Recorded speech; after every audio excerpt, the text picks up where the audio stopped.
Good evening, everyone. Welcome to ULTV Study Abroad 101. I'm Shefali Shrivastava, Marketing and Communication Manager at University Living. And we hope that you guys are safe and sound and hyped up for this new academic year, because that's why we are creating all this content for you guys, so that you get all the access to the rightful information.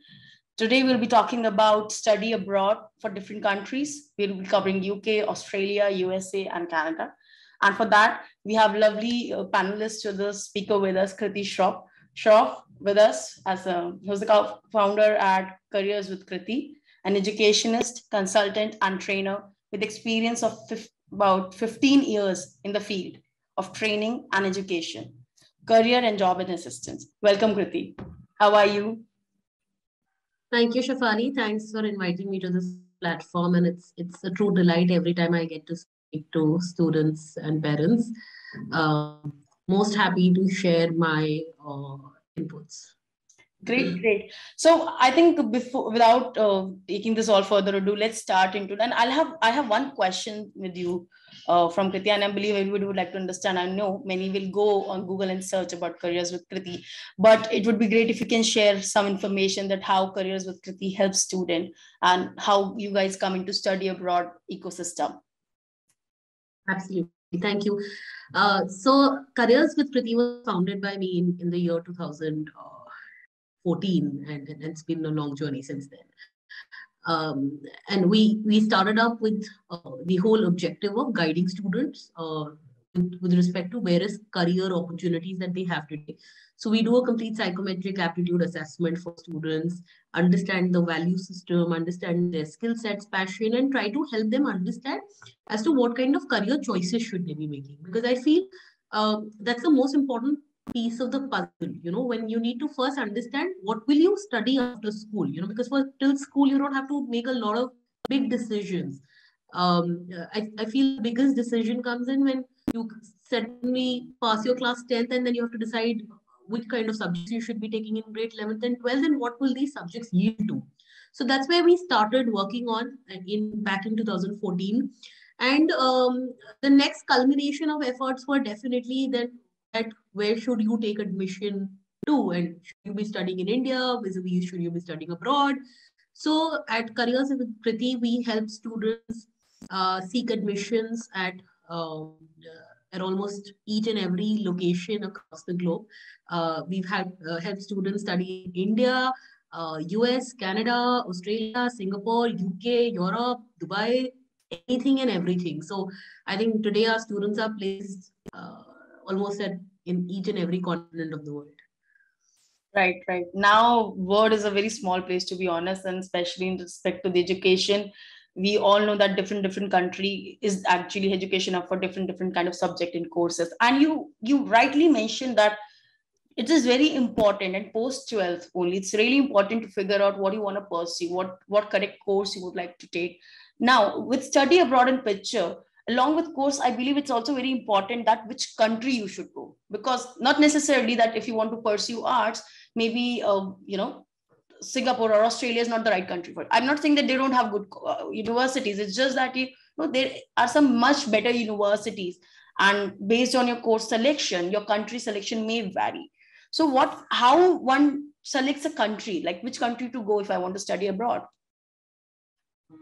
That's a very good question, Shefali. And I think it's very important for a student to look at first few parameters before deciding the country. The first and the most important parameter is the course that you're wanting to study. Like you just said, that if you're wanting to study something in design, it'll largely vary from if you're wanting to study engineering or something else, right? I'll give you a very simple example. If in India you want to pursue a career in computers, your first choice will be Bangalore or Hyderabad, right? Whereas if you're wanting to get into the movie world, your first choice will be Mumbai. And that's predominantly because the ecosystem of that city or that place is providing you more opportunities. So similarly, different countries provide you a better ecosystem for different programs. So you have to first look at what program you're wanting to go into and which country offers the best ecosystem for that particular program. So that's the first and most important parameter. The second important parameter is your goal. We get students who who are going abroad because they want to settle down. Okay. Or vis-a-vis, we get students who want to go just for good quality education and they want to come back to India. There are students who will go abroad because they want to work there for 3 to 4, 5 years and then come back. So your goal may vary from person to person. Now, how with each and every variable goal, your choice will change is if you're wanting to settle down, you should look for countries which are offering better PR citizenship inputs. So something like a Canada or an Australia, Finland, these are the countries which offer you good PR policies, good citizenship policies. They are uh, they are better for stay back. If you are wanting to go into, if you are just going for a good quality education, you have to just look at the first criteria, that where is the program ecosystem best located. I am not worried about stay back. I'm not looking at PR. I can just go and study at the best place, come back. So according to your goal, you have to determine which country you want to go. The third important criteria is distance, food, language. Now, you may say that this may sound very frivolous, but it is important because we've had cases where after going, students felt extremely homesick. Students felt they could not bear it beyond 6 months and they came back. Right? So, पिक्चरों में देखकर बहुत अच्छा लगता है कि बर्फ गिर रही है, लेकिन when the snow falls for 8 months, some students tend to feel sick. Right. So if you think you're a person who loves winter, you can choose locations which are extremely cold. If you are a person जिसको India के winters ही अच्छे नहीं लगते, तो please avoid places which are extremely cold. Right? So these are important parameters. And especially, again, if you're a vegetarian versus a non-vegetarian, so you have, though vegan food is available very easily now across the globe, these are, see, you're not going as a tourist for 10 days. You have to understand that. You're going for a 2-year, 3-year, 4-year program. You'll be staying there. So these are important things which are going to impact your mental and physical well-being. And hence, these are important. And the last one is the current political situation of the country. Now, why I say that it's important? Because when political situations are in accordance to you, finding a job as an immigrant becomes easier.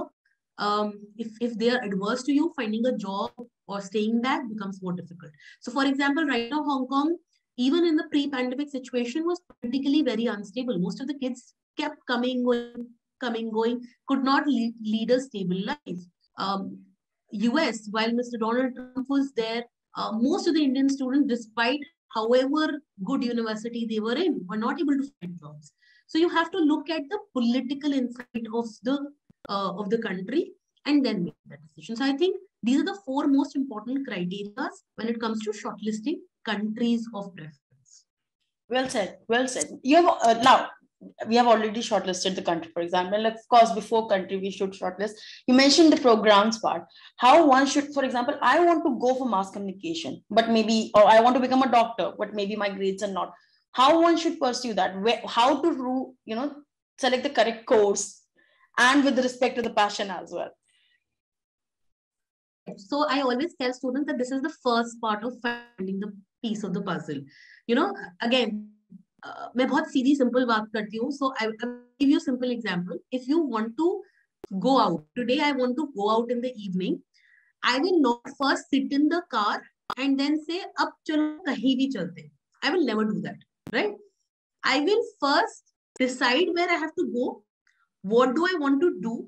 And then I will choose a car also accordingly. So if I'm going in a place which is a very narrow lane, I might take a bike instead of a scooter. Whereas if I'm wanting to go on a 400-kilometer hike, I might take the biggest luxury car I have at home. And if I'm wanting to go somewhere just 5 kilometers apart, I might just take up the car which is in my driveway, which is the last one standing there, right? So for each goal, path will be different, right? So again, you have to first determine your goal. आपको करना क्या है? And how do you do that? Is by introspection. You have to understand who you are. What are your skill sets? What kind of things interest you? Where does your passion lie? What are the things that you can do the best? See, I'm sorry for a bad throat, so I might be coughing in the middle. It's okay. So thank you. I'm again like, I know you are fat throat, but thank you for joining. It's okay. Everybody knows, everyone, other person is going through cold and flu. Yes. So, some of us are introverts, some of us are extroverts, right? Now, the careers that we can be in and excelling in will be different, right? Some of us are very organized. We like to keep our tables absolutely clean. We like to keep our cupboards organized by color codes. We know which day what we will be doing. The others are absolutely last minute people. They'll open the wardrobe and see जो सामने दिख रहा है वो पहन लेंगे, table पे जो सामने पेपर रखा हुआ उसी में लिख लेंगे. So we are very different people. We cannot be just making a career choice seeing that because that X person excelled in a career Y, I will also excel in the same career. Just because that career Y is giving him X amount of money, that career will also give me X amount of money. That is not true. And I always tell students that जो 3 Idiots में आमिर खान ने कहा था वो बिल्कुल सही था. That you have to excel in what you're doing and you will be successful. Don't look at others. Right. So I again, feel psychometric, and today we have professional tools like psychometric assessment and aptitude assessments like the ones we do at Careers with Kriti, which can help you introspect if you're not able to do it on your own. Okay, right. Well said. And in fact, again, every time in every webinar, in every series, we talk about this, that you should select your course very cautiously with respect to your passion, interest, and of course, with respect to that how you will work into that particular course. How is your excellence in that course? Because ultimately, that course somewhere around works into the landing of the whole future aspect of your life. So, Kriti, the countries that are mentioned over here in our webinar today, like UK, Australia, Canada, USA, could you share some pros and cons, like country-wise, maybe the pros with respect to the country? That UK is better in this manner, US is better in this manner, and all that. Correct. So let me just take you through with respect to different criteria. So if you talk about distance, definitely US and Canada are the farthest away from where we are right now in India. And UK or in Australia are about an 8 to 10 hour travel for us. Whereas if you're talking about a US to Canada, it's more than 18 to 20 hours from where we are, right? That's an advantage, disadvantage, however, you may want to take it. With respect to weather conditions, I think US, UK, Australia, all three offer very good climate. Canada is the only place which is a little more harsh in terms of climate and weather conditions, which should be observed by most students who are looking at Canada as an option. In terms of budgets, US is one of the most expensive places to study, needless to say. However, it is one of the biggest country and hence the budgets also vary. I want to bring this as a caution that a lot of parents and students think that US funding ka matlab hai that you will be spending about 50 lakh rupees per annum. Definitely. But it is not so. If you're studying in a bigger city like a New York or an LA, definitely your cost will be higher. But if you're studying in a smaller city, in a suburban area, a smaller campus, your cost can come down to as low as 25 lakh rupees per annum as well. So it largely depends on what you're looking at. But generally, if we say US is one of the most expensive places to study in the world, Canada, Australia, UK, all three of them come at almost a similar price point of about 30 lakh rupees per annum. And these figures that I'm stating are almost tuition plus living fee both combined for an undergraduate student. For a postgraduate student, this will increase by a 5 to 10%. The third advantage to disadvantage, I feel the advantages today that Canada and Australia are offering are better job prospects, PR. These are the two advantages that Canada and Australia offer over US and UK in the current situation. However, obviously, these situations are very, very fluid. But today, UK definitely, in terms of job opportunities, has comparatively limited number of options.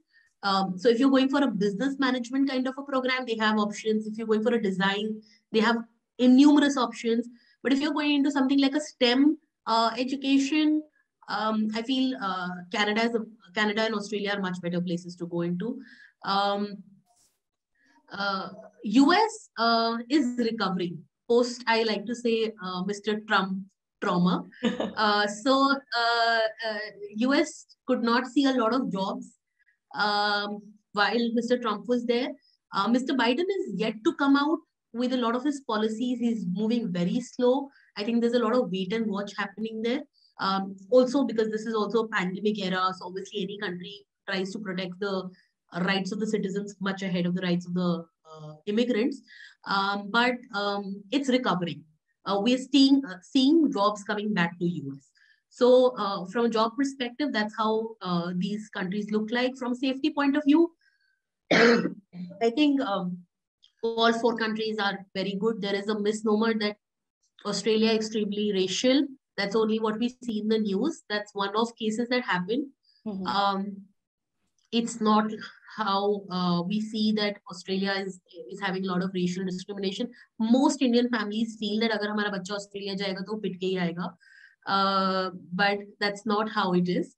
All four countries are very safe, and I feel that safety is in your hands. Obviously, agar aap आधी रात को घूमने जाएंगे अकेले, और if you will provoke a fight, there can be adverse effects. But if you are staying within bounds, you're following the normal rules. We've not had situations from students saying anything. So from safety point of view, all the four countries are equally safe. I think that goes hand in hand with all the countries, to be fairly honest. Even in India, if you do the same thing, you'll face the same consequences. Absolutely. I feel the only two places in the world which can absolutely ensure your safety is Dubai and Singapore, where laws are little too strict for you to do anything wrong. Apart from that, anywhere in the world, I mean, you have to be a little cautious for your own safety. Okay, now we have sorted the country, we have sorted the courses. Let's come to the another part which is very important: university. So how to select, how to shortlist the university? Of course, everybody wants to go for Ivy Leagues, Russell Group, and all that. But how to shortlist that this is the right university, just like course, that this is the right course for me? That's a very good question, Shefali. And I feel that the biggest mistake that we do as parents or as students is that we just go to a website and we look for rankings. And we just shortlist, we tend to shortlist the top ranked universities. Now, why I see this is a mistake, university rankings can only give you a basic initial startup point. But the parents and students have to understand that university rankings are based on certain criteria. Okay, these criteria may be different from what you as an individual are seeking from that university. For example, research is one of the very heavy predominant factor in creating the university rankings. Now, if I am not looking to get into research, I am looking to study and then get into job, then the university, if it's very research centric, may not be the best university for me. Or some university which is not so research centric may be a good university for me. Right? So rankings alone are not the sufficient criteria for shortlisting universities. Yes, they can be a good starting point to start your research, but not for shortlisting. The important things you have to see and evaluate is the location of the university, the size of the campus, the program that you're wanting to get into, how strong is the university for that particular program. If that program is one of the flagship programs of the university, you will get the best resources from the university. If that program is just one of the other programs that the university started last May, you will not be getting the best of the resources from the university for that, no matter how good that university may be. So, but they might be deploying all their resources in some other program. So you have to look at these criteria. Is the university in and around industry? Is the university very remotely located कि industry को वहाँ पहुँचने में ही 4 घंटे लग जाएंगे? तो आपका बच्चा internship करने के लिए कैसे जाएगा industry में? So these are the things that you have to evaluate, look and research into when you are shortlisting the university. Correct, correct. Now university is done. Now the main part comes, I'm sure, for which most of the students must have reached out to you. And before I go jump into that, attendees, if you have any question, please just write the questions into chat box or Q&A so that we can address this in the call. This particular session will end at 5:30. So just share your questions. Else, I'll share our email address in the chat box. You can reach out to us over there, and we'll share your questions with Kriti if in this case is the question is related to Kriti directly. Now comes the most important part, Kriti, that is the application. Of course, with every country, the application will vary. I would like to understand that what are the various aspects of application, how one can ace it in a manner, and what is the ideal time to start and focus on that particular thing. For example, if I want to go for September 2022, should I start in maybe July or should I start now? So please go ahead. So you opened a Pandora's box, and you asked me to sum it up in the next 5 to 6 minutes. I'll try to do my best. So ideally, I'll go reverse. So when do you start? You start ASAP, as soon as possible. Ideally, if you're eyeing top brand universities in any country, Ivy Leagues, Russell Crowe, Geo8, any top, or UBCs, Toronto's, Waterloo, any of the top brand universities in any country, you must start by grade 9. Okay, so now or July is very late. You must start by grade 9. Latest by grade 10 is when you should start. If you've not started, you're already in grade 11 or grade 12, please start now. So that's the answer to that question.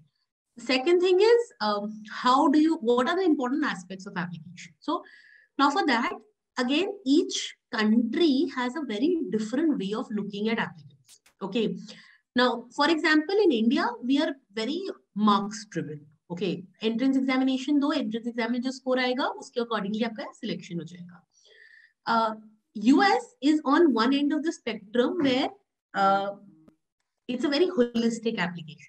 So you have to score well in your SATs or ACTs, you have to do APs, you have to do community service, you have to do internships, you have to do summer programs, you have to demonstrate a lot of things in your profile, which we call profile building.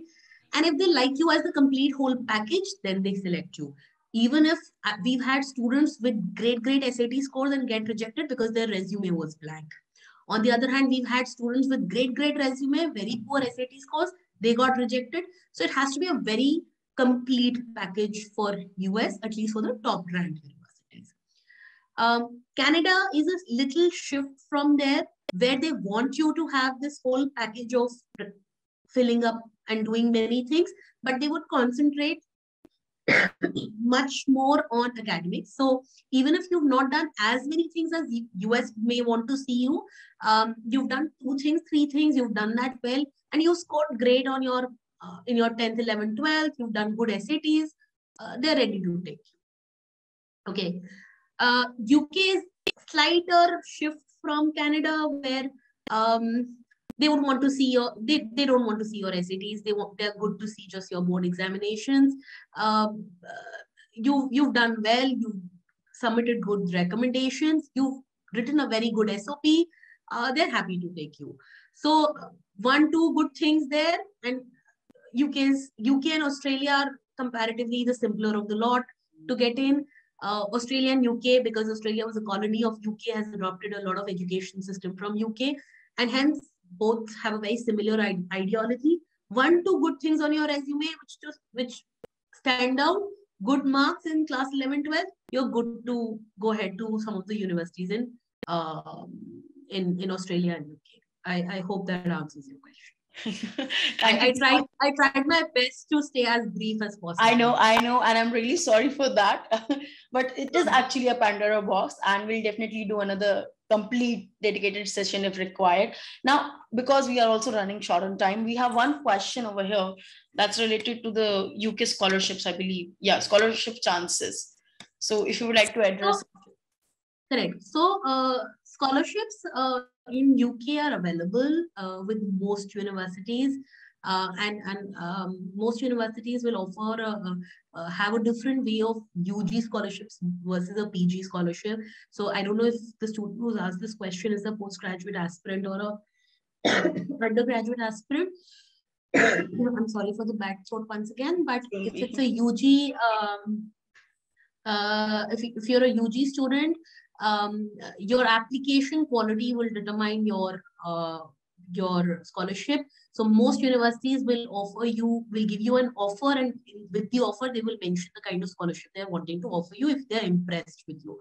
So you just need to impress them for seeking both admissions and scholarship. And if they're very impressed and they don't want you to go away from them, they will give you a scholarship. For PG, it's slightly different. You'll have to apply it separately, and there are a lot of private and government organizations offering funds and at a PG level. Okay, great. I hope Vaishnavi, you've got your, the answer would have helped you. Before we wrap up each and everything, I can just take it for 4 more minutes. I would like to know one thing which you mentioned in your previous answer, that is profile building.